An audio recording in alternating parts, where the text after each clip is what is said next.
দেখো বন্ধুরা, এটা করছি পেন্সিল শেডিং। পেন্সিল শেডিং করতে খুব ভালোবাসি। কে কে ভালোবাসো প্লিজ আমার কমেন্টে জানাবে। আর তোমরা সবাই একটু সাবস্ক্রাইব করে দিবে, তোমরা একটু পাশে থেকো। দেখো দুর্গার প্রতিমা বানাচ্ছি।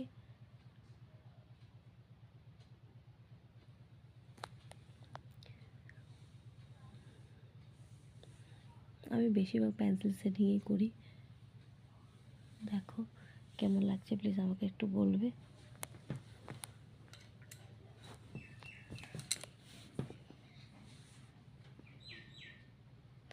ভাবলাম কি করি বসে বসে, তাই ভাবলাম যে ড্রয়িংটা করে নিই।